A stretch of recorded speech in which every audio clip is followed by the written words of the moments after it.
Hello dear students, कैसे हो आप सभी। उम्मीद करता हूँ आप सभी अच्छे होंगे। आप सभी का स्वागत है मेरे यूट्यूब चैनल पर study with Faisal.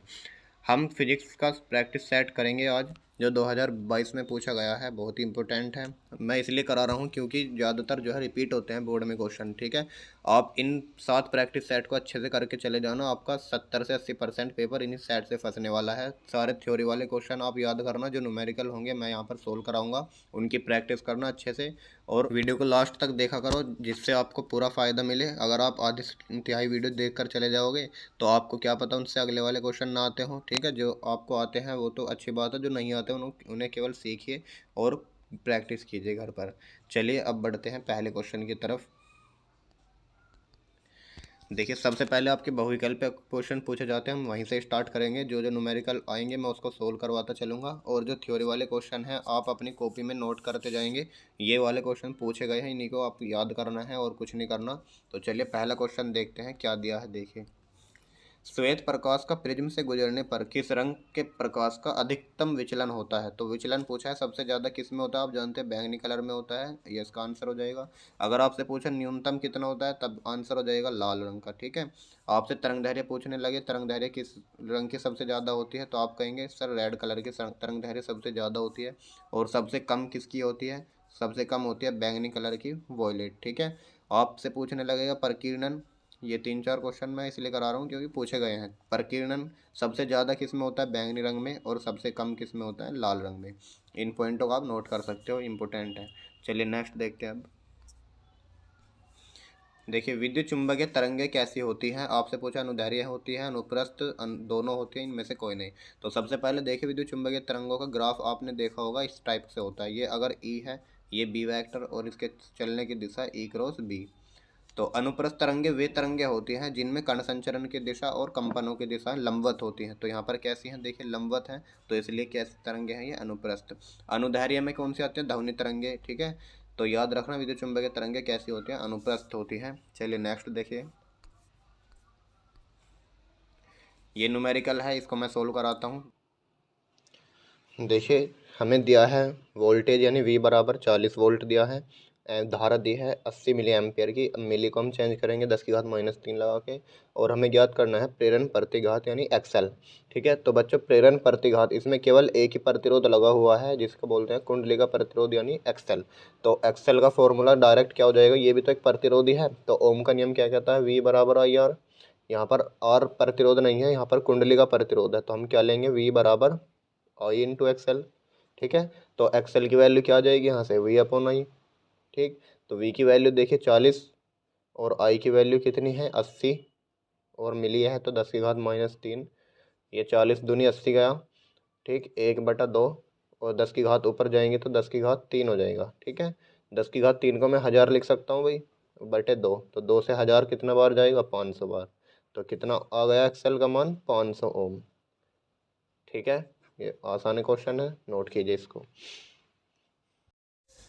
Next question देखिए, 0 केल्विन ताप पर शुद्ध अर्धचालक होते हैं। तो आपको मैंने बताया था 0 केल्विन ताप पर अर्धचालक किसकी भांति, एक सेकेंड, 0 केल्विन ताप पर अर्धचालक किसकी भांति कार्य करते हैं, विद्युत रोधी यानी कुचालक हो जाते हैं। आप याद रखिएगा, ये इंपॉर्टेंट क्वेश्चन है, कई बार रिपीट हुआ है बोर्ड में। तो चलिए नेक्स्ट क्वेश्चन देखिए अब। हाँ, पूछा है निम्नलिखित कण एक ही वेग से गतिमान है। ये भी इंपॉर्टेंट क्वेश्चन है, कई बार रिपीट हुआ है। न्यूनतम द्विब्रोगली तरंगदैर्घ्य वाला कण है, तो न्यूनतम द्विब्रोगली तरंगदैर्घ्य वाला कण बताना है। सबसे पहले आप जानते हैं द्विब्रोगली तरंगदैर्घ्य का फॉर्मूला क्या होता है, 1/mv। ठीक है, लैम्बडा डायरेक्टली प्रोपोर्शनल होता है 1/mv, या h/p होता है। वैसे तो हम डायरेक्ट प्रोपोर्शनल लेके चल रहे हैं। तो क्या होगा, यहाँ से वेग तो समान है, तो वेग को कैंसिल कर दीजिए, तो क्या बचा, डायरेक्ट प्रोपोर्शनल है लैम्बडा 1/m के।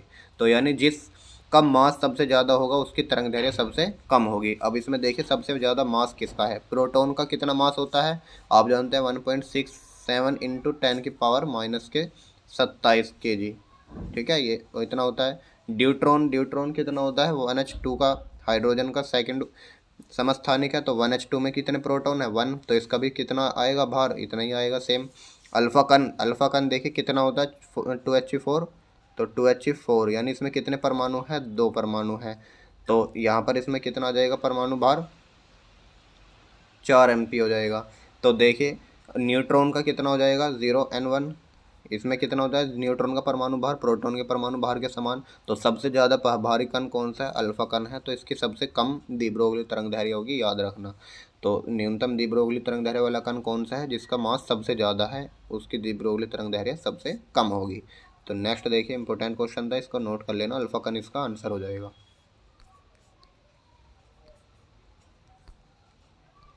ये न्यूमेरिकल है, इसको मैं कराता हूँ। न्यूमेरिकल क्या है, सबसे पहले देखिए, संतुलित व्हीटस्टोन सेतु की प्रत्येक भुजा तथा धारामापी का प्रतिरोध और है, नगण्य आंतरिक प्रतिरोध वाली बैटरी के सिरों के बीच लगाया गया प्रतिरोध होगा। तो इसमें से आपको ऑप्शन बताया कौन सा ठीक है, तो चलिए इसको देखते हैं। देखिए बच्चों, हमें एक व्हीटस्टोन सेतु दिया है जिसके हर एक भुजा का प्रतिरोध क्या है, और ओम है, ठीक है, और गैल्वेनोमीटर का प्रतिरोध भी और है। अगर ये जो है बैटरी का प्रतिरोध नगण्य मान लिया जाए, यानी सूक्ष्म मान लिया जाए, तो ये बताना है इसमें कितना प्रतिरोध आएगा। तो सबसे पहले यहाँ देखिए, ये किस श्रेणी में है भाई, धारा जो है इसमें नहीं बहेगी क्योंकि ये संतुलित व्हीटस्टोन सेतु है।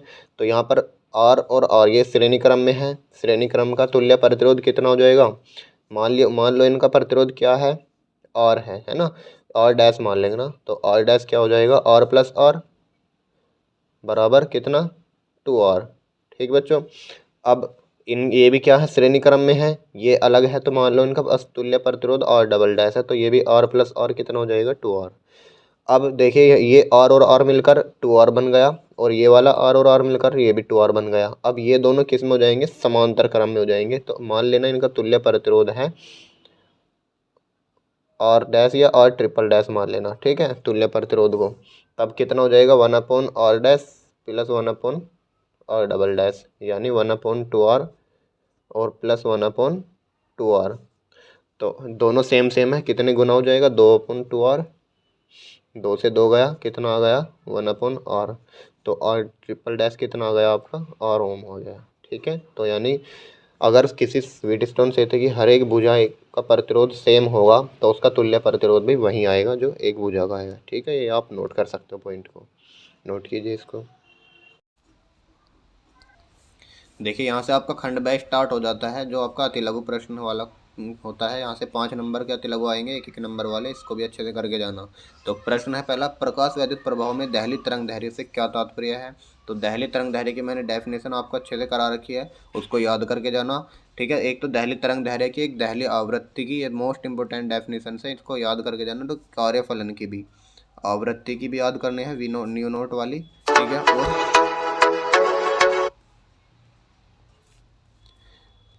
और आपको एक कार्यफलन वाली करनी है। ठीक है, ये तीनों मोस्ट इंपॉर्टेंट है। कार्यफलन की परिभाषा भी आपको याद करनी है, और एक प्रकाश वैद्युत प्रभाव की भी डेफिनेशन आपको याद करनी है। तो चलिए नेक्स्ट क्वेश्चन देखते हैं। हाँ, ये पूछा आपसे, हाइड्रोजन परमाणु के वर्ण क्रम में कौन सी श्रेणी पराबैंगनी क्षेत्र में पड़ती है। तो पराबैंगनी क्षेत्र में कौन सी किरण पड़ती है, तो आपको मालूम होना चाहिए, लाइमन श्रेणी क्या होती है, पराबैंगनी एरिया में पड़ती है। ठीक है, उसके बाद कौन सी श्रेणी आती है, बामर, बामर श्रेणी भी पूछी गई है, ये कौन से क्षेत्र में पड़ती है, दृश्य क्षेत्र में। और उसके बाद आपकी जो ब्रैकेट है, यह पाश्चन है, और ब्रैकेट है और फुंड है, पाश्चन, ब्रैकेट और फुंड, ये किस श्रेणी में आते हैं, ये आते हैं अवरक्त क्षेत्र में। ठीक है, ये आपको याद रखना है अच्छे तरीके से, और इनका क्रम भी याद होना चाहिए आपको, लाइमन पहले नंबर पर, दूसरे नंबर पर बामर, तीसरे पर पाश्चन, चौथे पर ब्रैकेट और पांचवें पर फुंड। इसकी मैंने आपको ट्रिक करा रही है, उसको ट्रिक से आप याद कर लेना। ट्रिक क्या थी, लाया, बापू, बर्फ। ठीक है, ये ट्रिक है और कुछ नहीं है। देखिए ट्रिक को कैसे इस्तेमाल करना है।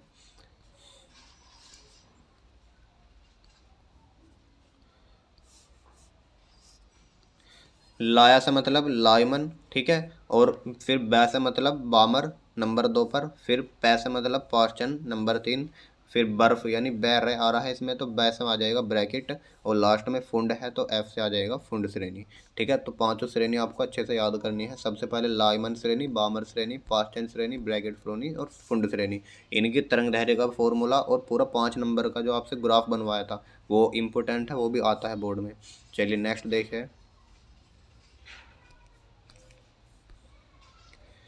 एक अन्य हेनरी अन्योन्य प्रेरण गुणांक की परिभाषा दीजिए। अन्योन्य प्रेरण गुणांक को तो घोट के पी जाना, इससे 100% क्वेश्चन आने वाला है। इसकी डेफिनेशन मात्रक पर, ठीक है, वीमा वगैरह सब अच्छे से याद करके जाना।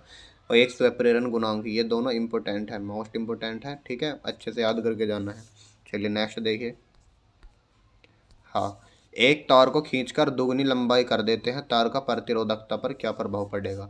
तो जब तार को खींचकर उसकी लंबाई में परिवर्तन करते हैं, आपको फॉर्मूला याद है, R1 R2 बराबर क्या हो जाएगा, L1 अनुपात L2 का होल स्क्वायर। अगर उनकी त्रिज्या दें, R1 अनुपात R2 बराबर R2 अपॉन R1 की पावर 4। ये फॉर्मूला आपको याद होना चाहिए। ये तो प्रतिरोध होते हैं, ठीक है। यहाँ पूछा है प्रतिरोधकता, प्रतिरोधकता यानी रो, ये क्या होती है, इसकी ये तार की यानी प्रकृति पर, ठीक है, और उसके ताप पर, इन पर डिपेंड करते हैं, ना कि तार की लंबाई पर, ठीक है। ये अपरिवर्तित रहेगी। आप क्या कहोगे, तार की प्रतिरोधकता पर कोई प्रभाव नहीं पड़ेगा। चलिए नेक्स्ट देखिए। ये न्यूमेरिकल है, इसको मैं कराऊंगा। 5 सेंटीमीटर लंबा तार है, इसको 2 गुना 10⁻⁴ टेस्ला के चुंबकीय क्षेत्र में रखा जाता है। इसमें 3 मिली एम्पियर की धारा तार में प्रवाहित करने पर तार पर अधिकतम कितना बल लगेगा। चलिए अब देखिए कैसे करेंगे इस क्वेश्चन को।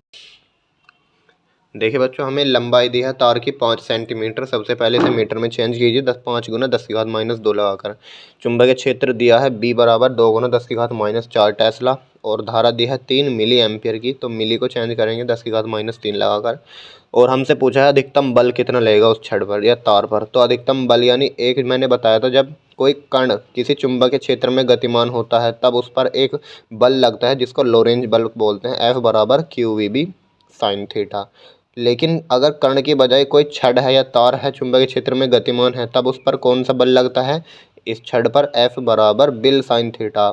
ठीक है, ये आपको दोनों पॉइंट याद रखने हैं। जब किसी कण की बात कहेगा तब हम लेंगे QVB साइन थीटा, और जब किसी छड़ की तार की बात कहेगा तब लेंगे F बराबर बिल साइन थीटा। तो हमें जो है ये वाला फॉर्मूला लगाना है यहाँ पर F मैक्सिमम के लिए। तो देखिए मैक्सिमम कब होगा, ये जब थीटा की वैल्यू 90 होगी।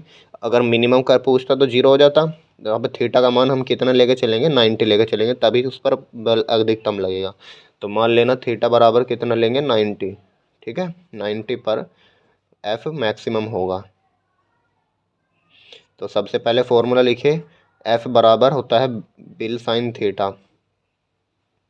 तो F मैक्सिमम के लिए ये क्या हो जाएगा, थीटा 90 हो जाएगा, और वैल्यू पुट कीजिए। B की वैल्यू 2 गुना 10⁻⁴, I की वैल्यू 3 गुना 10⁻⁻3, L की वैल्यू 5 गुना 10⁻², और साइन थीटा या साइन 90 आ जाएगा। ठीक बच्चों, अब इसको हल कीजिए। 2 तिया 6 और 6 पंजे 30। सबसे पहले अंकों को हल कीजिए, फिर पावरों को, 10⁻⁴ और -3 -7 और -2 -9 हो जाएगा। ठीक है, और साइन 90 तो 1 होता है। तो कितना आ गया, इसका पूरा पूरा भी लिख लो चाहे, 3 गुना 10⁻⁸ F मैक्सिमम। यह आ जाएगा न्यूटन। बल का मात्रक न्यूटन होता है ना। तो बस इतना करना है और कुछ नहीं करना था। नोट कीजिए इस क्वेश्चन को। नेक्स्ट देखते हैं। परमाणु के रदरफोर्ड की मॉडल की मुख्य कमियां क्या हैं, इसको अच्छे से याद करना। जो मैंने परमाणु का रदरफोर्ड अल्फा किरणन प्रकार, ठीक है, अल्फा कण प्रकीर्णन वाला प्रयोग कराया था। आप इसको जो है अच्छे से याद करके जाना है। ये वाला याद आ गया होगा आपको, ठीक है। चलिए, बोहर मॉडल भी आपसे कई बार पूछा गया है, उसको भी याद करके जाना। बोहर मॉडल, इसकी कमी की इतनी दूर इसकी बोहर ने, ठीक है। चलिए नेक्स्ट क्वेश्चन देखिए। ये यहाँ से खंड से स्टार्ट हो जाता है, अति लघु ही है, ये भी 2-2 नंबर का होता है। हाइगेन्स के तरंग सिद्धांत के आधार पर परावर्तन की व्याख्या कीजिए। तो 2 डेरिवेशन कराई है मैंने आपको हाइगेन्स के तरंग सिद्धांत की, एक तो परावर्तन की व्याख्या, एक अपवर्तन की व्याख्या। तो दोनों ही इंपॉर्टेंट है, कोई सी भी आपसे पूछी जा सकती है। यहाँ पर परावर्तन पूछा, क्या पता आप 2023 में अपवर्तन वाली व्याख्या पूछ ले, ठीक है। तो आप अपवर्तन वाली अच्छे से याद करना, और परावर्तन की भी अच्छे से याद करनी है। चलिए नेक्स्ट क्वेश्चन देखिए। बैंड और अंतराल ऊर्जा के आधार पर चालक, विद्युतरोधी तथा अर्धचालक में अंतर बताइए। तो आपको डेरिवेशन पूरा लॉन्ग क्वेश्चन कराया था मैंने। ये बैंड ऊर्जा अंतराल के आधार पर, चालक क्या होते हैं, विद्युतरोधी, इनमें गैप के आधार पर बताया था, चालन बैंड और संयोजी बैंड में, ठीक है। इनको अच्छे से याद कर लेना, 2 नंबर का यहाँ से पूछा गया है और कुछ नहीं है।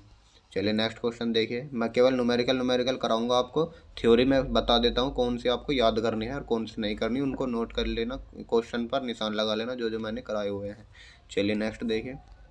हाँ, ये न्यूमेरिकल इम्पोर्टेंट है, ये आपसे 2019 में भी पूछा गया था। ठीक है, दिए गए वैद्युत प्रतिरोध परिपथ की सहायता से प्रत्येक संधारित्र पर आवेश की गणना कीजिए। ये दो संधारित्र हैं यहाँ पर, और ये प्रतिरोध है। ठीक है, और ये एक बैटरी है जिसका आंतरिक प्रतिरोध है 1 ओम। ठीक, इन पर हमें आवेश की मात्रा ज्ञात करनी है। तो चलिए देखते हैं कैसे करेंगे इस क्वेश्चन। देखिए स्टूडेंट्स, मैंने यहाँ पर चित्र बना दिया है। यहाँ पर 1 माइक्रोफैराड और 2 माइक्रोफैराड के दो संधारित्रों को तो जोड़ा है श्रेणी क्रम में, और 2 ओम और 3 ओम वाले प्रतिरोधों को श्रेणी क्रम में जोड़कर इनको समांतर बना दिया है। और ये एक बैटरी दी है 12 वोल्ट की जिसका आंतरिक प्रतिरोध है ये। ठीक है, इन्होंने दर्शाया नहीं है, ये क्या है, आंतरिक प्रतिरोध है इस बैटरी का। ठीक है, ऐसे न्यूमेरिकल हमने किए हैं। ये स्मॉल आर की वैल्यू है और ये R1 R2 हो जाएगा। सबसे पहले जो है आप इसमें बहने वाली धारा याद कीजिए, सेल से प्रवाहित धारा। तो सबसे निकालें सेल से चलने वाली धारा।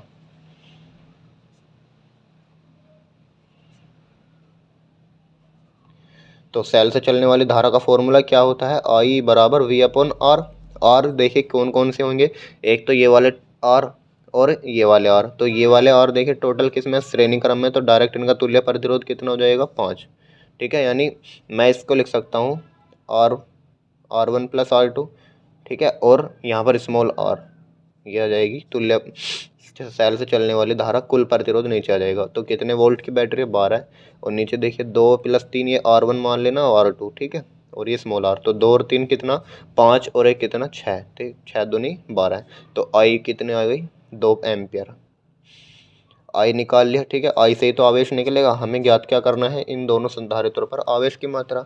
तो आई निकल गया, अब हमको आवेश निकालना है। आवेश निकालने से पहले इन दोनों संधारित्रों के बीच, यानी बिंदु ए, ये इसको ए मान लेते हैं, इसको बी, इन दोनों बिंदु के बीच जो विभवांतर होगा वहीं से जो है एक बैटरी बनेगी, वहीं से ये आवेश प्रवाहित करेगी। ठीक है, ये बैटरी से तो आवेश इसमें भी जा रहा है लेकिन वो बट गया ना, तो हम इन दोनों के बीच क्या निकाल लेंगे, सबसे पहले निकालिए विभवांतर। तो लिखिए बिंदु ए व बी के बीच विभवांतर, के बीच विभवांतर। तो विभवांतर क्या होता है, V बराबर आई आर। ठीक है, आई आर, तो V बराबर आई कितनी बह रही है, 2 एम्पियर की, और R जो है ये टोटल कितना जाएगा, 5। तो यानी वोल्टेज कितना आ गया, 10 वोल्ट का। ठीक, अब वोल्ट जो है ये 10 वोल्ट की बैटरी मान लेना, यहाँ पर 10 वोल्ट की बैटरी से आवेश चलेगा इसमें, और इसमें अलग अलग समान आवेश बहेगा। कैसे देखेगा, सबसे पहले इसको C1 मान लेना और इसको C2। ठीक है, इसको C1 C2 मान लिया। अब क्या करते हैं, इनका तुल्य धारिता निकाले, यानी तुल्य धारिता, तुल्य धारिता मान लेते हैं C डैश। ठीक है, तो C डैश क्या हो जाएगी, ये श्रेणी क्रम में है, श्रेणी क्रम में 1/, में आ जाएगी 1/C1 + 1/C2। ठीक, तो 1/C डैश क्या हो जाएगी, 1/1 + 1/2। ठीक है, 2 एकम 2 नीचे हुआ और 2 और 1 3 ऊपर हुआ, ये तो 1/C डैश। तो C डैश कितना आ गया, 3/2 माइक्रो फैराडे, ये C डैश आ गया। ठीक है, अब निकालना है आवेश। तो आवेश बराबर, ये पहले संधारित्र पर यानी C1 पर आवेश की मात्रा, आवेश की मात्रा बताइए, आवेश यानी Q बराबर क्या होता है, C/V या CV, Q बराबर होता है CV। ठीक है, तो डायरेक्ट रखिए C डैश पर, C1 पर निकाल रहे हैं तो C1V, तो C1 की वैल्यू रखिए 1, और वोल्टेज कितना है, सॉरी यहाँ पर जो है C डैश आएगी ना, टोटल C1 पर आवेश की मात्रा भी क्या आ जाएगी, C डैश × V, 1 नहीं आएगी, तो 3/2 लेंगे, और वोल्टेज कितना है 10, तो कितना आ गया, 2 पंजे, एक सेकंड कुछ गड़बड़ हुई है, इसको पलटेंगे तो कितना आ जाएगा, यहाँ पर 3/2 तो 1/C डैश था, ये उल्टा लिख दिया मैंने, 2/3 आएगा। ठीक है, तो 2/3, 2/3, तो 2 ढाई कितना हुआ, 20, और बटे 3, ये 5 नहीं आएगा, तो ये माइक्रो कूलम आ जाएगा। ठीक है, C1 पर आवेश की मात्रा। सेम C2 पर आवेश की मात्रा, Q बराबर, इसमें भी C डैश भी लगेगा, तो C डैश भी वापस से यहीं आएगा। ठीक है, तो कितना जाएगा, 20/3 माइक्रो कूलम। ठीक है, एक बार फिर से समझिए। सबसे पहले हम निकालेंगे सेल से चलने वाली धारा आई की वैल्यू क्या हो जाएगी, वी अपन आर होती है वैसे तो, लेकिन आर टोटल प्रतिरोध आएगा, तो कुल प्रतिरोध इनका भी और इसका भी योग हो जाएगा। ठीक है, R1 plus R2 plus are, यहाँ पर कितना हुआ, 2 और 3 5 और 1 6। ठीक है, 6 से डिवाइड किया, आई बराबर 2 एम्पियर। उसके बाद बिंदु ए और बी के बीच हम क्या निकालेंगे, विभवांतर निकालेंगे। तो वी बराबर आई आर, आई की वैल्यू रखी 2, आर कितना है 2 और 3 5, तो 5 दूनी 10 यानी 10 वोल्ट की बैटरी हो गई यहाँ पर। अब उस 10 वोल्ट की बैटरी से चलने वाला आवेश निकालने से पहले हम तुल्य धारिता निकाल लेते हैं। तुल्य धारिता क्या होगी, 1/C डैश मान लेंगे, श्रेणी क्रम में है तो फॉर्मूला ये अप्लाई होगा, 1/C1 प्लस 1/C2। इनका एलसीएम लिया और कितना आया तुल्य धारिता, 2/3। अब आवेश क्या होता है, Q बराबर CV, तो C कितना आया 2/3 और V हमारा 10 था, तो इतना आया 20/3 माइक्रोकुलाम। C2 पर आवेश की मात्रा सेम निकाली, Q बराबर C डैश V, यहाँ पर भी कितना आया 20/3 माइक्रोकुलाम। ठीक है, इनको नोट कीजिए। बढ़ते हैं नेक्स्ट क्वेश्चन की ओर। देखिए नेक्स्ट क्वेश्चन दिया है, परावर्ती दूरदर्शी का नामांकित किरण आरेख बनाइए। ये मोस्ट इंपोर्टेंट क्वेश्चन है, हर बार पूछा जा रहा है। परावर्ती और एक होता है अपवर्ती दूरदर्शी, 2 पढ़ाई थी, तो केवल आपको किरण आरेख बनाना है इसमें, और कुछ नहीं करना। ठीक है, तो दोनों का किरण आरेख अच्छे से बना के प्रैक्टिस करके जाना, क्या पता आपसे अगली बार अपवर्ती दूरदर्शी पूछ ले। ठीक है, तो दोनों मैंने करवा रखी हैं, इनको देख लेना अच्छे से। ये क्वेश्चन तो बोर्ड का जैसे फेवरेट क्वेश्चन हो गया हो, हर बार नहीं, एक दो सेट के तो चलो बात छोड़ो, हर सेट में पूछा जाएगा, सातों सेट में। व्हीटस्टोन सेतु क्या है, किरचॉफ की नियम की सहायता से इसे सिद्ध कीजिए, इसका संतुलन की अवस्था प्राप्त कीजिए। तो ये आपसे फॉर्मूला डिराइव करवाएगा, P/Q बराबर R/S। ठीक है, तो ये बोर्ड का बहुत ही फेवरेट क्वेश्चन है व्हीटस्टोन सेतु वाला, आप अच्छे से करके जाना इस क्वेश्चन को। चलिए नेक्स्ट क्वेश्चन देखिए। हाँ, ये एक न्यूमेरिकल क्वेश्चन है, इसको मैं कराऊंगा। एक 90 डिग्री कोण वाले प्रिज्म के पृष्ठ से, ये प्रिज्म कोण है जिसका ए कितना है 90 डिग्री है। ठीक है, पृष्ठ ए बी पर एक वर्णीय प्रकाश किरण चित्र अनुसार आपतित होती है, यानी एक वर्णीय प्रकाश किरण ऐसे आपतित हो रही है 45 डिग्री पर, ये नॉर्मल है, ये जो डॉट डॉट वाले हैं। ठीक है, और ऐसे अपवर्तित होकर इससे सी से वापस चली जा रही है, सी के स्पर्शतः। ठीक है, ऐसे तो उसका पदार्थ का अपवर्तनांक यानी n ज्ञात करना है। ठीक है, चलिए देखते हैं कैसे करेंगे इसको। देखिए स्टूडेंट्स, इस क्वेश्चन में क्या दिया है आपको, ये कोई प्रकाश की किरण जो है 45 डिग्री पर आपतित हो रही है, और ये डायरेक्ट इससे अपवर्तित होकर पूर्णांतरिक यहाँ पर क्रांतिक कोण सी से स्पर्श करते हुए निकल जाएगी, ना कि ऐसे निकलेगी। ठीक है, और हमें ज्ञात करना है प्रिज्म के पदार्थ का अपवर्तनांक यानी n। अब ये कैसा समबाहु प्रिज्म है, तो हमने क्या मान लिया, समबाहु नहीं, इन्होंने दिया है 90 डिग्री का। ठीक है, तो हमने 90 डिग्री का इसको मान लिया कोण ए है। तो सबसे पहले इसमें क्या ज्ञात करेंगे, मान लो ये जो है कोई आपतन कोण, ये क्या हो अपवर्तन कोण R1। ठीक है, और ये जो है अपवर्तन कोण R2, और ये निर्गत कोण तुम्हारा कोण C हो जाएगा। ठीक है, कोण C। चलिए, तो सबसे पहले लगाइए परमेय त्रिभुज के अंतःकोणों के योग की। तो मान लो ये बिंदु कोई P है और ये बिंदु कोई C है, तो त्रिभुज APQ में, ठीक है, तो त्रिभुज के अंतःकोणों का योग कितना होना चाहिए, 180 डिग्री। तो 180 डिग्री करने के लिए कोण A प्लस कोण P और प्लस कोण Q बराबर आना चाहिए 180 डिग्री। ठीक, कोण A की वैल्यू कितनी है 90 डिग्री, प्लस कोण P की वैल्यू देखिए, ये कितने 90, ये अभिलंब होता है, अभिलंब हमेशा इस पर 90 डिग्री पर आपतित होता है, तो 90 डिग्री ये टोटल एंगल है, उसमें से इतना एंगल R1 है, तो ऊपर वाला कितना बचेगा, आप कहोगे सर 90 में से R1 घटा दो, तो कोण P की वैल्यू क्या आएगी 90 माइनस R1, प्लस सेम कोण Q मतलब ये वाला कोण। ठीक है, कोण टोटल कोण कितना है, ये भी 90, और आधा कोण कितना है इसमें R2, तो ऊपर वाला कितना बचा 90 माइनस R2। ठीक है, बराबर 180। ठीक, अब 90 90 180 और 180 से 180 खत्म, कितना आ गया, इस R1 R2 को भी इधर को ले जाइए, तो R1 ये माइनस के R1 माइनस के R2 बराबर बचेगा माइनस के 90, इस 90 को इधर ले जाइए, ये माइनस चिन्ह सम से कॉमन लीजिए, R1 प्लस R2 बराबर कितना आ गया 90 डिग्री। ठीक, यहाँ तक समझ में आया। अब आगे देखिए R2, ये जो R2 है ये किस एंगल के समान है, कोण C के बराबर है ना, तो ये आ जाएगा, चूँकि R2 बराबर है कोण C के, तो यहाँ पर रखिए R1 प्लस C बराबर 90, तो R1 की वैल्यू कितनी आ जाएगी 90 माइनस C। यहाँ तक इक्वेशन नंबर फर्स्ट। अब स्नेल के नियम के अनुसार पृष्ठ AB पर, किस पृष्ठ पर, पृष्ठ AB पर स्नेल के नियम के अनुसार ये क्वेश्चन आपका सेम 2019 में भी पूछा गया था, तो इसको अच्छे से करके जाना, हो सकता है इस बार भी आ जाए। प्रश्न ए बी होता है ये, तो स्नेल का नियम क्या कहता है, जो आपतन कोण आई होता है उसकी साइन आई और अपन साइन आर बराबर एक एन के बराबर होता है ना, एन बराबर sine i upon sine r क्या है देखिए R1 है, तो R1 आ जाएगा। आई कितना है आप जानते हैं, ऊपर दिया है 45 डिग्री पर आपतित हो रही है, तो यहाँ रखेंगे आई बराबर 45, तो एन बराबर sign 45 degree upon sine R1 की वैल्यू कितनी है 90 माइनस सी। ठीक है, अब साइन 90 माइनस थीटा कितना होता है आप कहोगे कोस थीटा, नीचे आ जाएगा कोस सी, और साइन 45 की वैल्यू 1/√2, तो 1/√2 एन बराबर। ठीक है, अब हमें जो है केवल n की वैल्यू ज्ञात करनी है, तो इस cos c को भी मुझे किस में चेंज करना पड़ेगा, n के पदों में, ताकि ये फॉर्म किस में बन जाएगी, सब n में। आप जानते हैं अगर क्रांतिक कोण n बराबर साइन कोसेक सी या 1/sin c। ठीक है, ये n बराबर साइन सी होता है, यहाँ पर cos को मुझे साइन में चेंज करना है, तो कैसे चेंज करूँगा, 1/√2, cos को मैं लिख सकता हूँ √1 माइनस साइन स्क्वायर सी।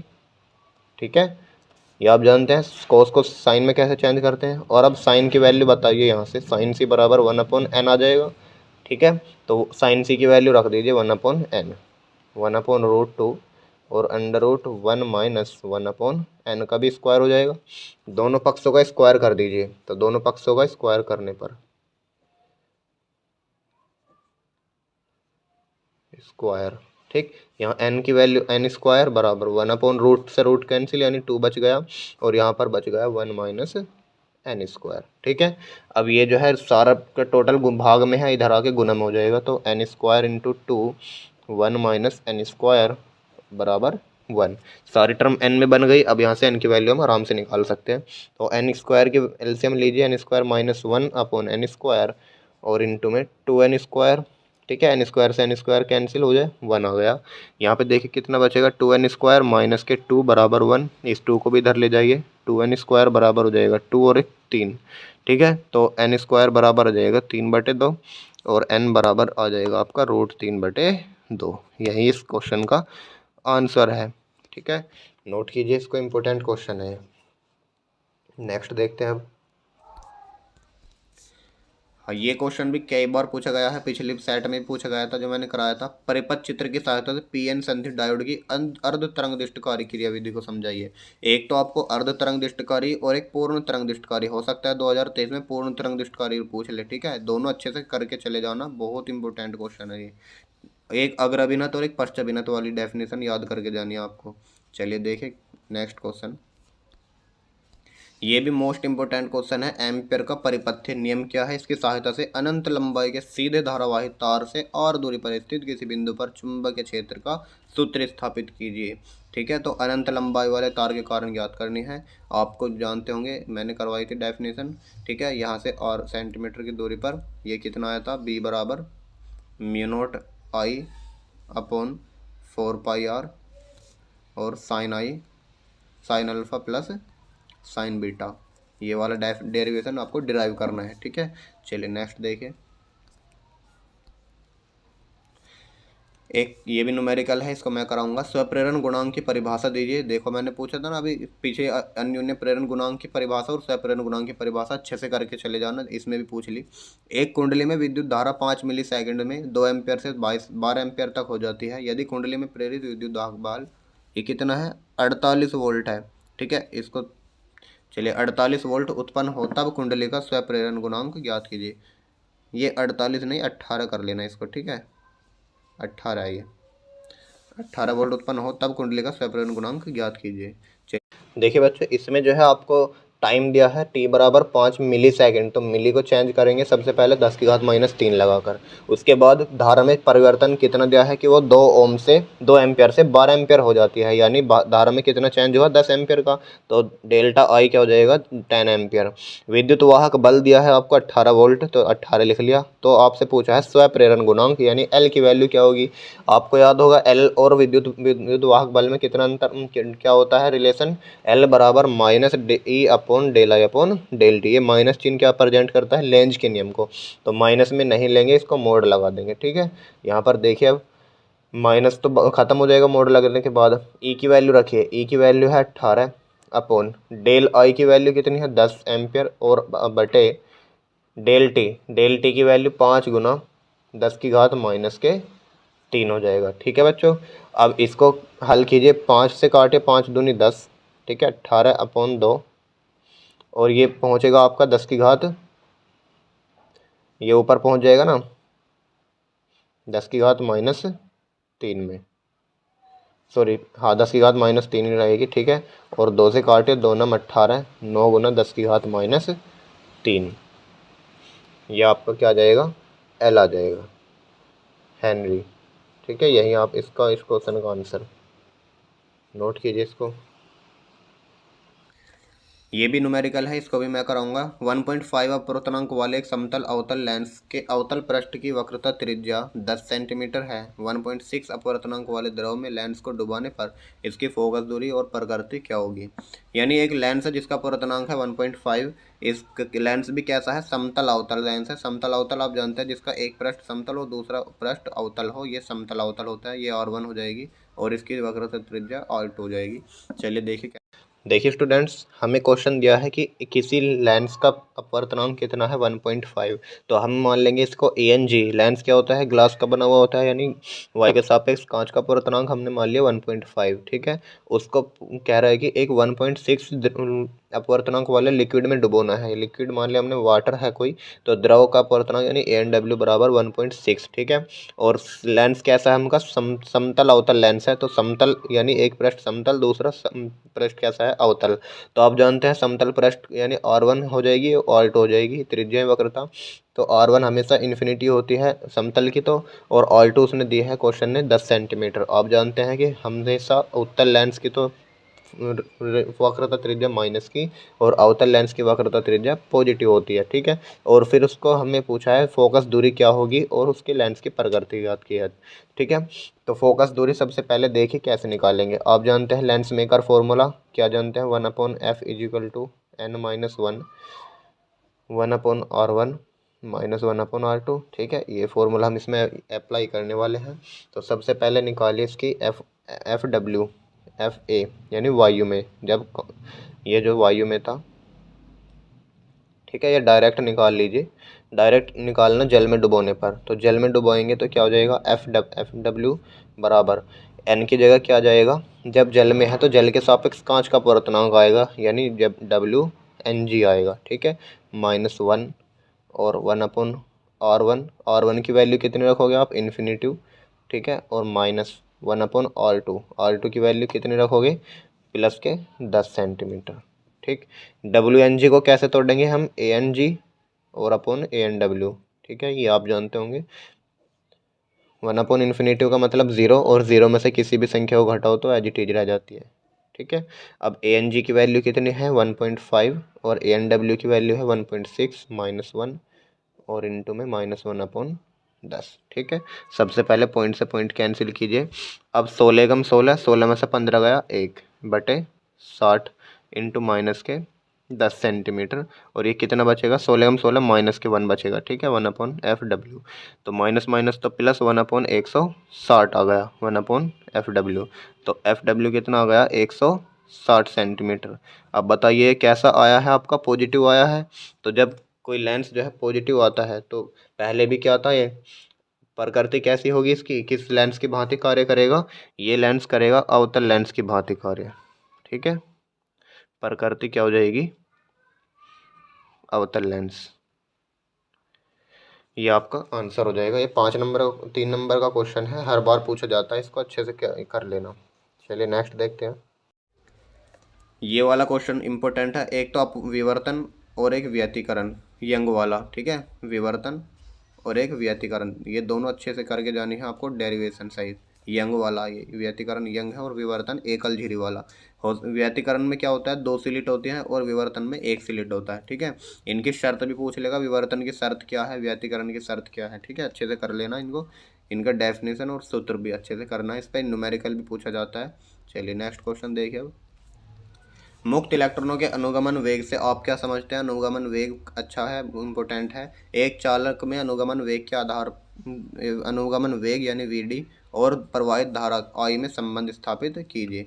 तो ये मैंने करा दिया आपको, वी डी बराबर N E A V D, I बराबर N E A V D. ये न्यूमेरिकल है, न्यूमेरिकल नहीं डेरिवेशन है, इसको आपको याद करना है। अनुगमन वेग की परिभाषा देकर ये सूत्र आपको स्थापित करना है। हो सकता है आपसे धारा घनत्व और अनुगमन वेग में संबंध पूछ ले। तो धारा घनत्व कुछ नहीं, सिंपल आई को इधर, ए को इधर ले जाना, आई अपॉन ए बराबर आ जाएगा एन ई वी डी, ठीक है। और आई अपॉन ए क्या होता है, जे, यानी धारा घनत्व एन ई वी डी। ये हो जाएगा धारा घनत्व और ये अनुगमन वेग में संबंध, ये है धारा और अनुगमन वेग में संबंध, ठीक है। चलिए नेक्स्ट देखिए। हाँ देखा, अभी बताया था ना पीछे, बोहर मॉडल भी इम्पोर्टेंट है। तो देखिए बोहर मॉडल, बोहर के परमाणु मॉडल के आधार पर सिद्ध कीजिए कि परमाणु की स्थायी कक्षाओं की त्रिज्याएं मुख्य क्वांटम संख्या के वर्ग के अनुक्रमानुपाती होती हैं। यानी इसके त्रिज्या का फॉर्मूला आपको ज्ञात करना है। मुख्य क्वांटम संख्या यानी एन की, एन स्क्वायर, ये डायरेक्ट प्रपोजनल होती है ना, और प्रपोजनल एन स्क्वायर, ये मैंने डेरिवेशन कराई है, आपको अच्छे से करके जाना है, ठीक है। चलिए नेक्स्ट क्वेश्चन देखिए। अब ये न्यूमेरिकल है, इसको भी मैं कराऊंगा। ये एक नाभिक वाले चैप्टर में से है, ऐसे न्यूमेरिकल भी कराए हैं मैंने, इंपॉर्टेंट न्यूमेरिकल होते हैं ये, हर बार पूछे जाते हैं, एक ना एक न्यूमेरिकल आएगा एक बोर्ड में, ठीक है। देखिए बच्चों, ये जो है आपको एक रेडियोएक्टिव क्रिया दी है 3Li6 पर। जब एक न्यूट्रॉन की बौछार की जाती है तब 2H2He4 नाभिक बनता है और एक 1He3 यानी ट्राइटियम बनता है। तो और दिया है हमें Li का द्रव्यमान इतना दिया है, He4 का द्रव्यमान इतना है, और 1H3 का द्रव्यमान इतना है, और न्यूट्रॉन का द्रव्यमान इतना है। और एक AMU की वैल्यू भी दी है 931 मेगा इलेक्ट्रॉन वोल्ट, ये मेगा है, मैंने आपको डायरेक्ट याद भी करा रखी है 931 मेगावोल्ट, चाहे दे या ना दे, आपको AMU की वैल्यू कितनी लेनी है, 931 ही लेनी है, ठीक है। तो आप सबसे पहले देखिए ऊर्जा पूछिए इसने, ऊर्जा, ऊर्जा क्या होगा, ऊर्जा होती है जो द्रव्यमान में क्षति होगी उससे उत्पन्न जो ऊर्जा होगी। आइंस्टीन की समीकरण पढ़ी होगी आपने, E बराबर डेल एम सी स्क्वायर, है ना। यहीं से हम क्या निकाल लेंगे, ये निकाल लेंगे, डेल एम निकालते हैं सबसे पहले। डेल एम क्या होता है, द्रव्यमान क्षति। तो द्रव्यमान क्षति क्या होती है, जो यहाँ का द्रव्यमान है क्रिया से पहले और जो क्रिया के बाद का द्रव्यमान में, उनमें अंतर जो आएगा वहीं आपका द्रव्यमान क्षति होगा। तो क्रिया से पहले द्रव्यमान देखिए, एक तो 3Li6 का द्रव्यमान जुड़ेगा और न्यूट्रॉन का द्रव्यमान जुड़ेगा, यानी ये वाला मास और ये वाला मास ऐड कीजिए। सबसे पहले लिखिए क्रिया से पहले कुल द्रव्यमान, क्रिया से पहले कुल द्रव्यमान किस किस का द्रव्यमान हो जाएगा, 3Li6 का द्रव्यमान प्लस 0N1 का द्रव्यमान, ठीक। अब दोनों के द्रव्यमानों को ऐड करना है और कुछ नहीं करना। ये सवाल बहुत आसान होते हैं, इनमें केवल जोड़ घटा होती है, कोई और मेथड नहीं होता, केवल जोड़ घटा तो आपको आता ही है। तो देखिए इनको ऐड करना आता है आपको। 6 और 5 कितना हो जाएगा, 11, हासिल लागू 1, 3 और 6 कितना हो जाएगा, 9, 1 और 6 7, 5 और 8 13, हासिल लागू 1, 1 और 1 2, 2 का 2 उतार लिया और 1 0 बची, और पॉइंट लगा के 6 और 1 7 AMU, ठीक। ये किसका है, क्रिया से पहले कुल द्रव्यमान। अब क्रिया के बाद कुल द्रव्यमान, क्रिया के बाद यानी 2He4 का और 1H3 का द्रव्यमान जोड़ना है। क्रिया के बाद कुल द्रव्यमान, कुल द्रव्यमान, तो इसको और इसको ऐड करिए, ठीक है। 4 और 9 कितना हो जाएगा, 13, हासिल लागू 1, 4 और 1 5 हो जाएगा, 6 का 6 उतार लेंगे, ठीक। और 2 और 6 8 हो जाएगा, 1 का 1 उतार लेंगे, फिर 0 और पॉइंट, 4 और 3 7, ठीक। ये AMU। अब आप देख रहे होंगे कि क्रिया से पहले जो द्रव्यमान था इतना था 7.023791 AMU, लेकिन क्रिया के बाद कुछ और द्रव्यमान आया तो इसमें कुछ ना कुछ लॉस हुआ है, तो वो लॉस ही होता है द्रव्यमान क्षति, ठीक है। तो आता है द्रव्यमान क्षति, द्रव्यमान क्षति डेल्टा M, इनमें जो अंतर है वही द्रव्यमान क्षति हो जाएगा। तो अंतर यानी घटाना है, तो घटाइए इनको। 11 में से 3 गए 8, हमेशा याद रखना बड़ी वैल्यू में से छोटी वैल्यू घटेगी, ये ऊपर वाली बड़ी है नीचे वाली छोटी है, इसको घटाना। तो 11 में से 3 गए 8, और यहाँ पर 8 बच गए, 8 में से 5 गए 3, ठीक। और यहाँ पर क्या है, 7 में से 6 गया 1, फिर 3 में से 8 गए, 13 में से 8 गए तो 5 बचेंगे, और 11 में से 1 में से 1 गया 0 बचेगी, और 0 उसकी 0 उतार ली, और 7 में से 7 गए 0। इतने AMU की जो है द्रव्यमान की क्षति हुई है। तो यही द्रव्यमान किस में चेंज हो जाएगा, आइंस्टीन के ऊर्जा समीकरण के अनुसार ऊर्जा में। अतः निर्मुक्त ऊर्जा, निर्मुक्त ऊर्जा यानी E बराबर डेल M गुना, अब डेल एम की गुना किस में करनी है, इस डेल एम को चेंज कर दीजिए, एएमयू की वैल्यू रखनी है 931 मेगा इलेक्ट्रॉन वोल्ट, और कुछ नहीं करना आपको, ठीक है। ये डायरेक्ट सी स्क्वायर के मान है मेगा इलेक्ट्रॉन वोल्ट में। तो ई बराबर डेल एम की वैल्यू रखी यहाँ 0.005 138 इंटू 931 मेगा इलेक्ट्रॉन वोल्ट, और इसको हल करने पर क्या आएगा, यहाँ पर आएगा 4.78 मेगा इलेक्ट्रॉन वोल्ट, है ना। तो ये आपका आंसर हो जाएगा, इसको सोल्व कर लेना, गुना होकर ये इतना आएगा। चलिए नेक्स्ट देखते हैं अब। ये भी न्यूमेरिकल है, इसको भी मैं कराऊंगा। ये आपको ये विद्युत चुंबकीय तरंग वाले चैप्टर से पूछा गया है, वो भी इम्पोर्टेंट चैप्टर है। उससे एक तो आपको तरंग दैर्घ्य का क्रम याद करके जाना है, और इनकी डेरिवेशन वाले फॉर्मूले अच्छे से याद होने चाहिए, ठीक है। चलिए देखिए कैसे करेंगे अभी। देखिए स्टूडेंट, ये क्वेश्चन जो है हर बार पूछा जाता है, इसको करने का तरीका देख लीजिए एक बार। सबसे पहले जो इक्वेशन दी होती है उसकी जनरल इक्वेशन क्या होती है आप जानते हैं, ई एक्स या ई वाई बराबर होता है ई नोट साइन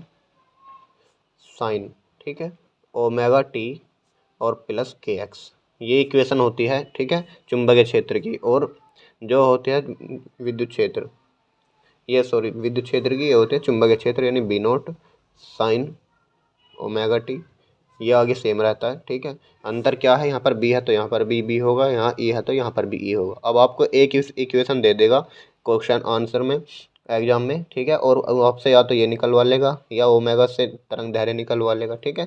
अब देखिए सबसे पहले इसकी तुलना कीजिए, तो तुलना करने पर आप क्या निकालते हैं, ई नोट बराबर, ठीक है, क्या आएगा 90, साइन तो साइन है ही, ओमेगा टी, जहाँ पर टी है उसके आगे वाला क्या है, ओमेगा है। अब देखिए टी नहीं है यहाँ पर है टी, तो ओमेगा हो गया ये, इन्होंने पलट के दिया है, कोई दिक्कत नहीं। 1.5 इंटू 10 की पावर 11, ये ओमेगा की वैल्यू, ठीक है। अब के क्या होता है, एक्स से पहला, के की वैल्यू ये रही, तो के का मान है 0.5 इंटू 10 की पावर 3, ठीक है। और के का फॉर्मूला आप जानते हैं, के बराबर 2π/λ, ये सबको जानते होंगे। अब हमसे क्या पूछा है, तरंग की आवृत्ति तथा तरंग दैर्घ्य ज्ञात कीजिए। तो तरंग की आवृत्ति कैसे निकलेगी, तरंग की आवृत्ति आपका आंसर क्या हो जाएगा, ये हो जाएगा, ठीक है। ये तरंग की आवृत्ति है, ये नहीं होगी, ठीक है। उसके बाद क्या पूछा है, तरंग दैर्घ्य, तो तरंग दैर्घ्य कैसे निकलेगी, के बराबर 2π/λ से, तो के बराबर 2π/λ लगाइए, तो लैम्बडा बराबर क्या हो जाएगा, 2π/k, के का मान रखिए, 2π/k का मान है 0.5 इंटू 10 की पावर 3, इस 0.5 को ऊपर ले जाकर के 10 हो जाएगा, ये हो जाएगा 20, और 5 से 20 दो बार कटा, 2 दूनी 4π इंटू 10 की पावर -3, इस पाई की मल्टीप्लाई कर दीजिए, या ऐसे ही रहने देना, ये तरंग दैर्घ्य आ जाएगी आपकी लैम्बडा मीटर में, ठीक है। ये आपका एक आंसर बना। अब आपसे पूछा है चुंबकीय क्षेत्र का समीकरण, तो चुंबकीय क्षेत्र का समीकरण ये होगा, बी वाई बराबर b nought sine omega t plus k x, यहाँ पर ओमेगा तो सेम रहेगा, के भी सेम रहेगा, बस क्या चेंज आ जाएगा बी नोट में। तो बी नोट कैसे निकाल लेंगे, जब ई नोट पता हो तो आप जानते होंगे एक फॉर्मूला, ई नोट अपॉन बी नोट बराबर होता है सी के, तो यहाँ से बी नोट बराबर क्या हो जाएगा, ई नोट अपॉन सी, ठीक है। ई नोट की वैल्यू क्या है 90, और सी की वैल्यू कितनी होती है आप जानते होंगे, 3 × 10 की पावर 8, तो 30 के 90, ऊपर ले जाओ इसको, पावर को 10 की घात -8 हो जाएगा, तो बी बराबर ये बी नोट है, ठीक है। अब बी नोट की वैल्यू कहाँ रखनी है, इक्वेशन फर्स्ट, ये इसको सेकंड मान लेना। तो अतः चुंबकीय क्षेत्र का समीकरण, चुंबकीय क्षेत्र का समीकरण, तो चुंबकीय क्षेत्र का समीकरण क्या हो जाएगा, यहाँ पर E2 था तो यहाँ पर V2 लिखे, और बी नोट की वैल्यू कितनी है, 30 × 10 की घात -8 साइन ओमेगा, ये सेम एज इट इज उतार दीजिए आगे की वैल्यू,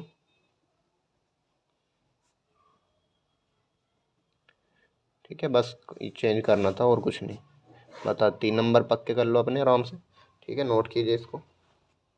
तो ये अब यहाँ से खंड या स्टार्ट हो जाता है आपका, यहाँ से लॉन्ग क्वेश्चन स्टार्ट हो गए हैं, ठीक है। तो लॉन्ग क्वेश्चन देखिए 5-5 नंबर के हैं। चलिए देखिए सबसे पहला क्वेश्चन क्या है, तो चलिए इस क्वेश्चन को देखिए कैसे करेंगे।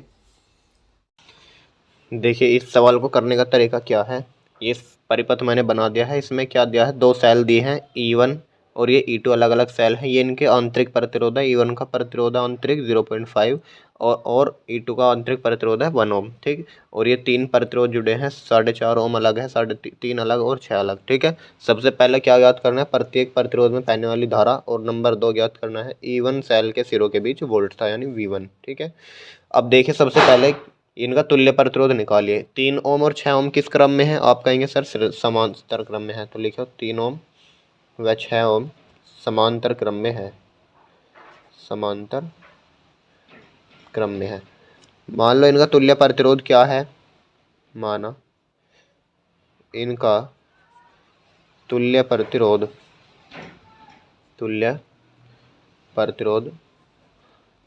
R1 है। ठीक है, या आप कह सकते हो R डैश है। ठीक है, R1 मत मानो, R डैश है। तो R dash 1/R dash is equal to क्या हो जाएगा, 1/3 + 1/6। एलसीएम कितना आएगा, 6 बनाने के लिए 2 से नीचे 2 से ऊपर, तो 2 और 1 3 और बटे में 6, 3 से 2 बार गया 1/2, तो R डैश कितना आ गया 2 ओम, यानी इनका तुल्य प्रतिरोध कितना है 2 ओम। अब आप इन दोनों की जगह पर एक ऐसा तुल्य प्रतिरोध मान सकते हो जिसका तुल्य प्रतिरोध 2 ओम है, तो मान लेना इसको भूल करके 2 ओम हो गया। तो अब 2 ओम और 4.5 ओम किस क्रम में है, श्रेणी क्रम में है, तो लिखोगे 2 ओम व 4.5 ओम श्रेणी क्रम में है। ठीक है, माना इनका तुल्य प्रतिरोध, माना इनका तुल्य प्रतिरोध R डबल डैश है, R डबल डैश है। तब R डबल डैश डायरेक्ट क्या हो जाएगा, जुड़ करके 2 ओम और 4.5 ओम कितना 6.5 ओम। ठीक है, डायरेक्ट हो गया ना, श्रेणी क्रम में तो R1 + R2 होता है। तो अब देखिए ये तो हमने टोटल बाह्य प्रतिरोध निकाल लिया। अब आंतरिक प्रतिरोध देखिए R1 और R2 ये किस क्रम में है, श्रेणी क्रम में है, तो इनको भी ऐड कर दीजिए। तो मान लेना इनका तुल्य प्रतिरोध स्मॉल r है। ठीक है, फिर क्या हो जाएगा R1 + R2 कितना हो जाएगा 0.5 ओम + 1 ओम बराबर 1.5 ओम।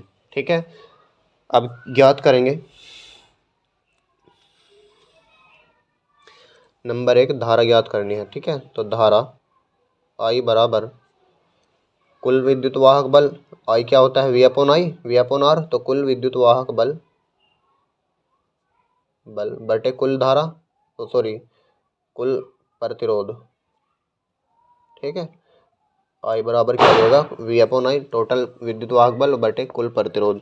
तो कुल विद्युत वाहक बल देखिए कितना, यहाँ पर है 8 वोल्ट की बैटरी, दूसरा है 4 वोल्ट की बैटरी, और दोनों कैसे जुड़े हैं, यहाँ माइनस वाला इस पॉजिटिव से, तो धारा कैसे बहेगी प्लस से माइनस से प्लस की ओर, तो 4 वाली जो है इसको पार कर जाएगी, क्या नहीं करने की, तो इनका डिफरेंस देखते हैं हम। ठीक है, तो अंतर कितना है 4 वोल्ट का अंतर है, तो कुल विद्युत वाहक बल कितना आएगा 8 - 4 बराबर लिखेंगे, कुल विद्युत वाहक बल बराबर 8 - 4, और कुल प्रतिरोध जो टोटल प्रतिरोध R डबल डैश आया और स्मॉल r आया, इसको ऐड कर दीजिए। 8 में से 4 गए 4, और नीचे कितना है R डबल डैश आया था 6.5 और स्मॉल r आया 1.5, कितना हुआ 7 और 1 8 हुआ।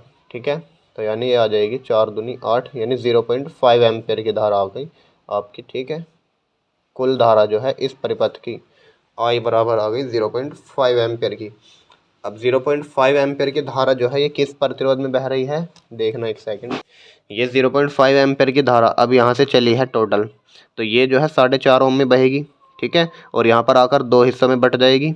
देखिए यहाँ से आएगी धारा I1, I चली यहाँ से, टोटल I 40 I एम्पेयर। अब ये जो है इसमें I1 और I2 में बट जाएगी, और फिर से टोटल कहाँ चलेगी I चलेगी। ठीक है, तो ये I जो है धारा किस में बहेगी 4.5 प्रतिरोध में बहने वाली धारा क्या है I, अतः 4.5 ओम प्रतिरोध में बहने वाली धारा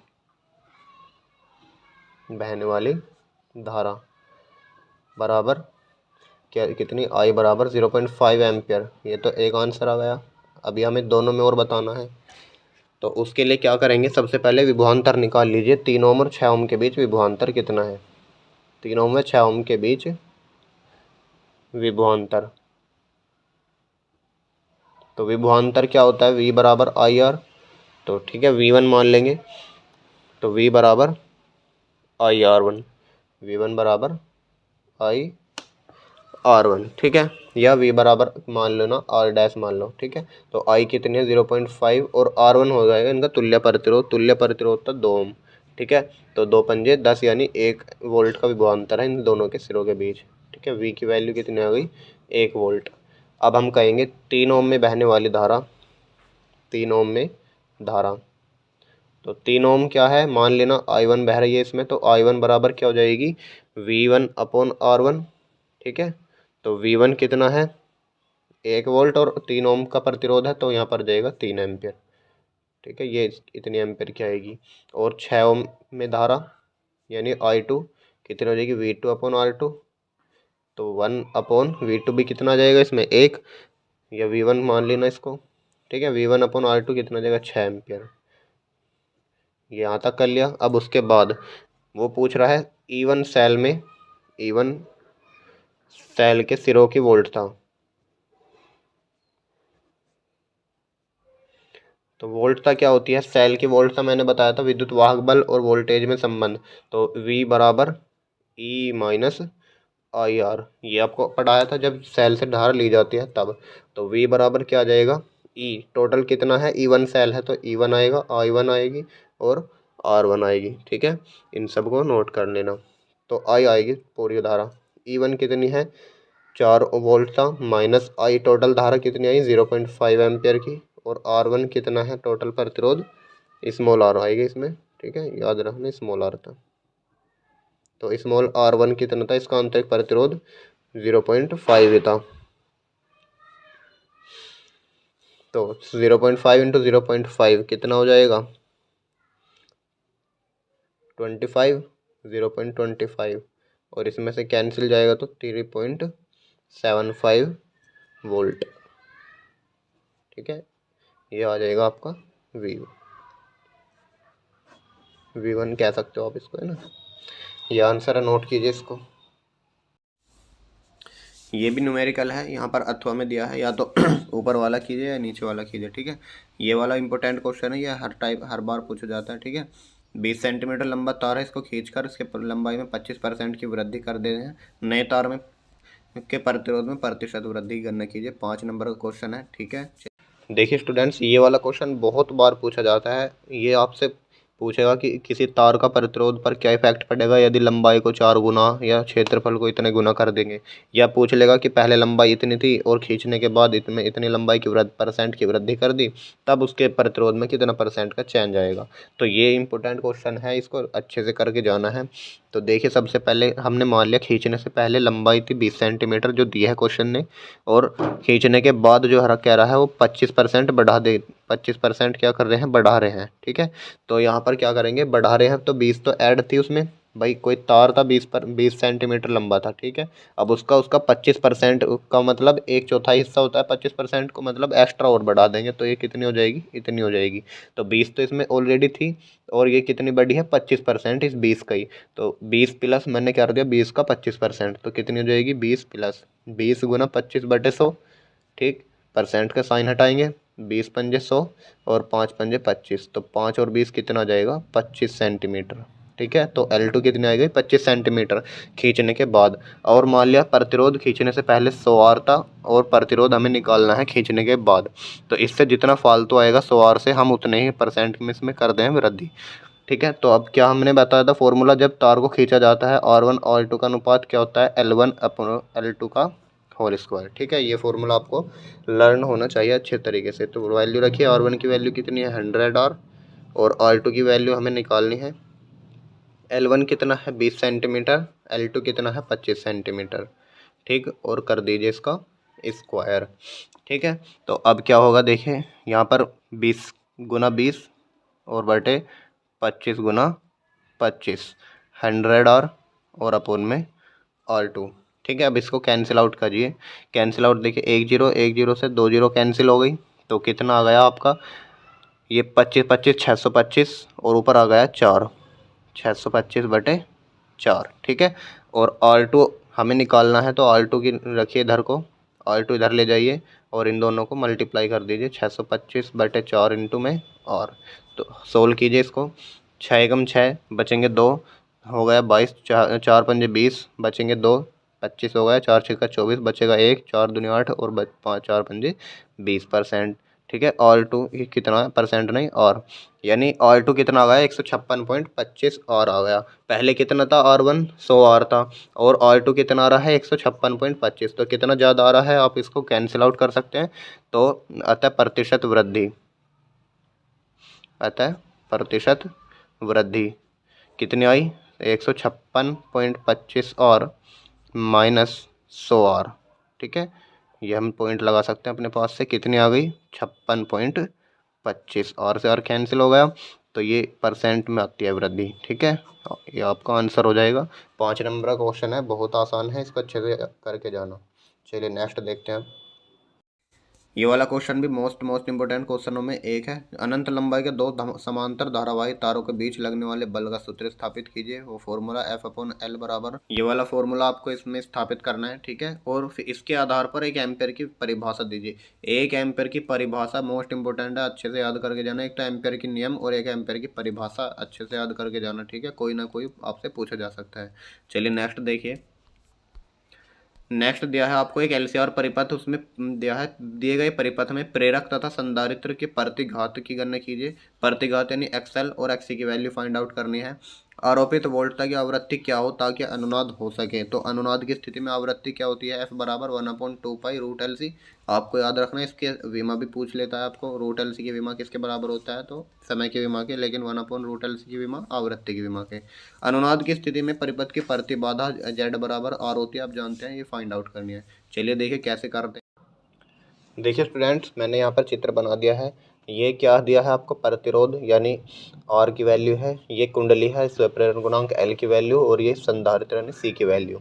ये V बराबर समीकरण दी है, V बराबर V0 साइन ओमेगा टी, ये V0 है, ओमेगा की वैल्यू है ये 100।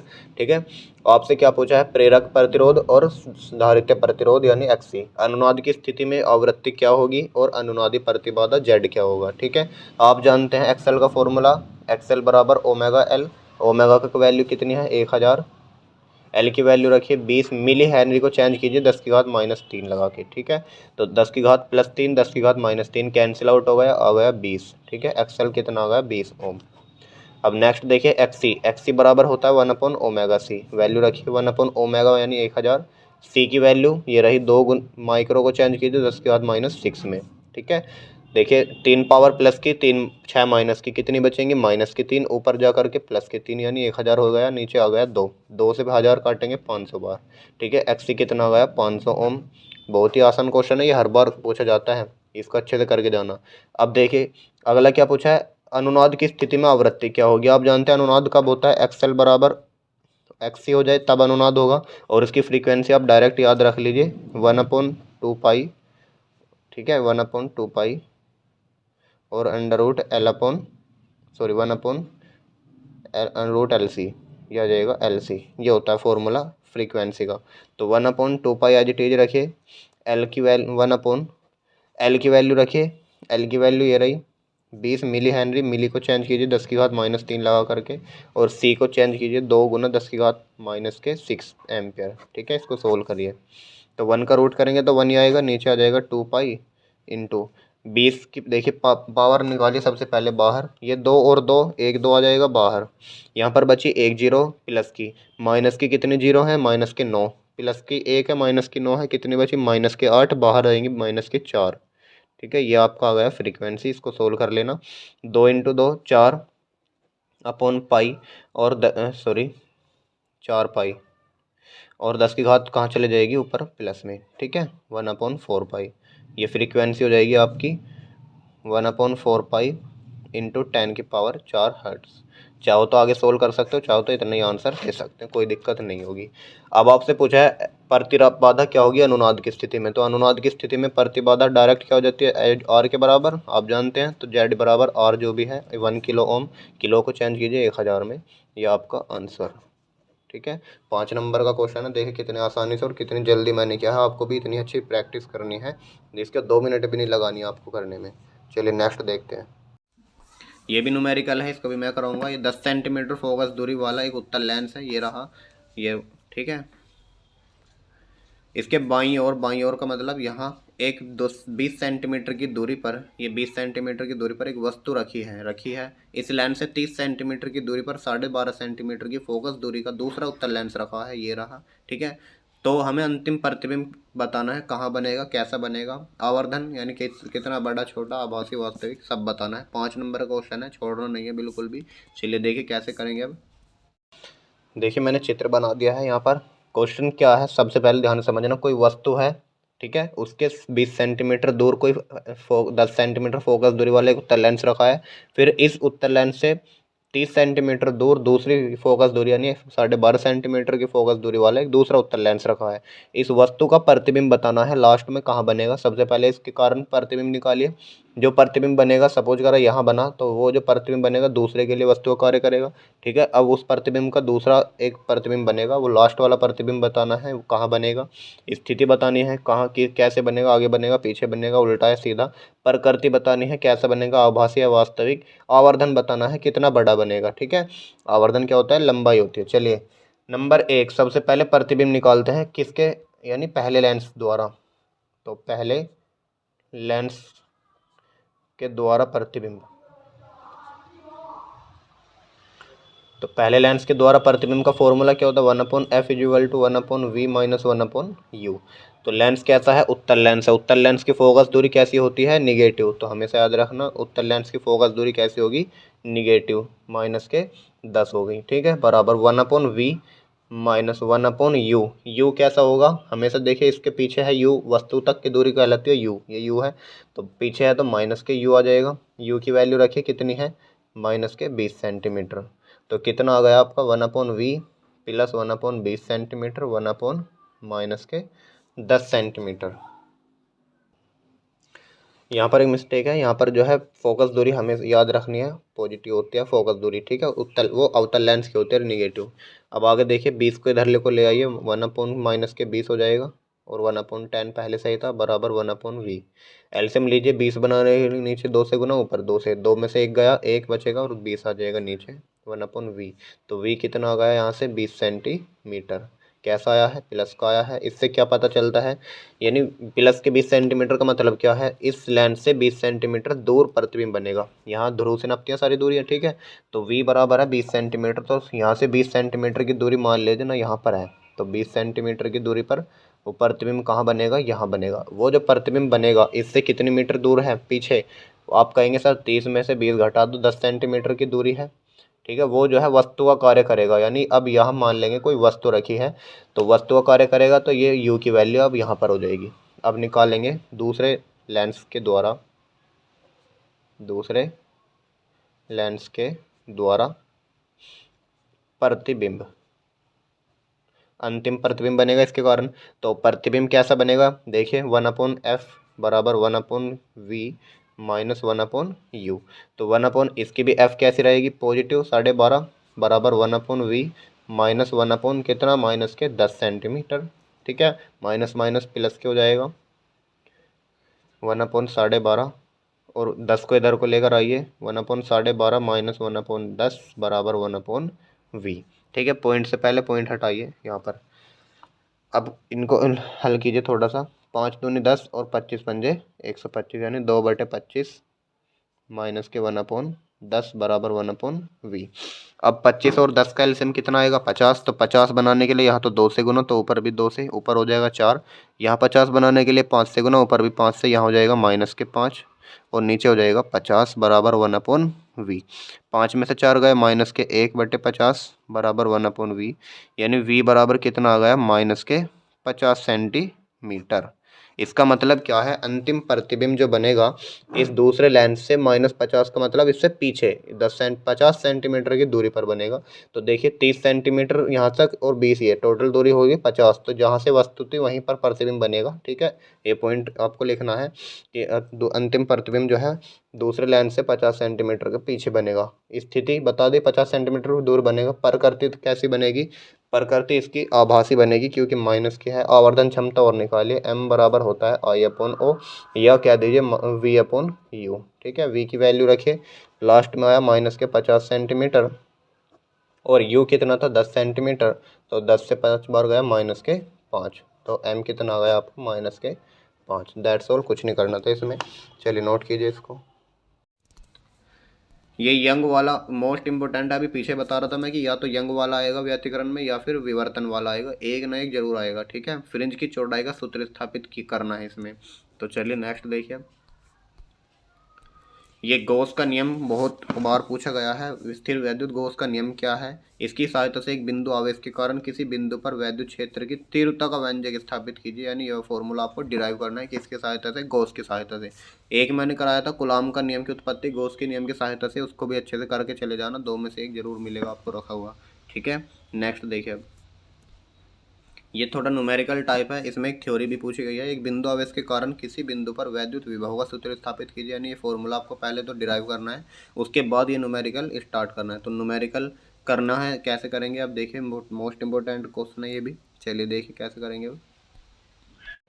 देखिए स्टूडेंट, ये वाला क्वेश्चन कैसे करेंगे। इसमें सभी कोनों पर आवेश दिए हैं -4Q, -2Q, Q, -5Q, +4Q, -2Q, Q और +5Q।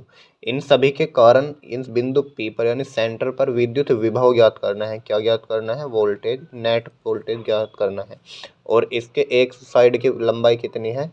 2D है। और ये कैसा है? वर्गाकार है। ठीक है, तो वर्गाकार है तो सभी क्या हो जाएंगी? 2D हो जाएगी। तो आप देखते हैं बिंदु P पर इन सभी के कारण लगने वाला वैद्युत विभव क्या होगा। आप जानते हैं किसी एक बिंदु आवेश के कारण विद्युत विभव का फॉर्मूला क्या हो जाता है? V बराबर 1/4πε0 Q/R। ये जानते हैं आप। बस इसी का हम रूल इस्तेमाल करेंगे। ये कैसी राशि है और बता दो? अदिश राशि है। ठीक है, इसमें जो है इसकी क्वांटिटी भी आएगी प्लस में, ये भी आएगा कि कैसा है, प्लस का है तो प्लस साइन लगाएंगे, माइनस का तो माइनस साइन लगाएंगे, और एज इट इज रहेगा सब में। तो सबसे पहले हम इस -4Q के कारण से स्टार्ट करते हैं, फिर ऐसे ऐसे चलते चलते यहाँ तक आएंगे। तो -4Q के कारण इस बिंदु पर लगने वाला वैद्युत विभव, तो विभव के लिए बिंदु के बीच की दूरी भी चाहिए। ठीक है, तो बीच की दूरी क्या होगी?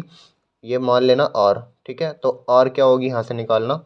ये टोटल दूरी है 2D, तो ये स्मॉल d हो जाएगा, इस एक d। ठीक है, और ये भी 2D है टोटल, तो ये वाली d हो जाएगी। तो जब ये d है तो ये भी d हो जाएगी। अब देखिए पाइथागोरस प्रमेय लगाइए, d का स्क्वायर प्लस d का स्क्वायर r बराबर हो जाएगा √2d। ठीक है, डायरेक्ट में लिखता हूँ पाइथागोरस प्रमेय से √2d। तो क्या हो जाएगा? -4Q के कारण बिंदु P पर वैद्युत विभव, बिंदु P पर वैद्युत विभव। तो वैद्युत विभव क्या होगा? देखिए V1 मान लेते हैं इसको। ठीक है, V1 बराबर 1/4πε0 -4Q/R। R कितना है? √2d। ठीक है, इक्वेशन नंबर फर्स्ट। और इसकी दिशा नहीं बताएंगे। दिशा क्यों नहीं बताएंगे? क्योंकि अदिश राशि है। ठीक है, अब इसके सेम इसी प्रकार देखिए +4Q के कारण इसका अपोजिट लेंगे। तो +4Q के कारण देखिए यहाँ पर प्लस साइन है, केवल यहाँ पर माइनस साइन है, दूरी उतनी ही आएगी और बराबर √2d। तो ये क्या हो जाएंगे? एक दूसरे को निरस्त कर देंगे। ठीक है, अभी निरस्त कैसे करेंगे देखना एक बार। +4Q के कारण इसी प्रकार 4Q के कारण बिंदु P पर वैद्युत विभव V2 मान लेते हैं 1/4πε0 +4Q/√2d। अब देख रहे हैं जितना -4Q के कारण विद्युत विभव यहाँ पर उत्पन्न हुआ, सेम देखो उतना ही अपोजिट डायरेक्शन, अपोजिट साइन का इसके कारण हुआ। यानी जो माइनस और प्लस साइन वाले हैं सेम क्वांटिटी वाले हैं, एक दूसरे को कैंसिल कर देंगे, बाकी छोड़ दो। तो देखिए इससे तो ये वाला कैंसिल हो जाएगा विद्युत विभव, तो यहाँ पर तो नेट विद्युत विभव 0।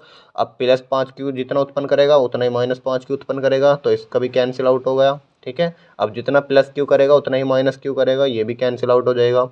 बचा क्या? -2Q और -2Q, ये कैंसिल नहीं करेंगे क्योंकि अपोजिट नहीं है। ठीक है, अब हम केवल इनका ज्ञात करते हैं, परिणामी ये आ जाएगा। तो लिख लेना खुद कि जितना विद्युत क्षेत्र -4Q के कारण उत्पन्न हो रहा है उतने ही विपरीत प्रकृति का +4Q के कारण उत्पन्न हो रहा है, तो एक दूसरे को निरस्त कर देंगे और यहाँ पर नेट विभव शून्य रहेगा। तो इसके कारण उत्पन्न होगा केवल, तो -2Q के कारण उत्पन्न वैद्युत विभव,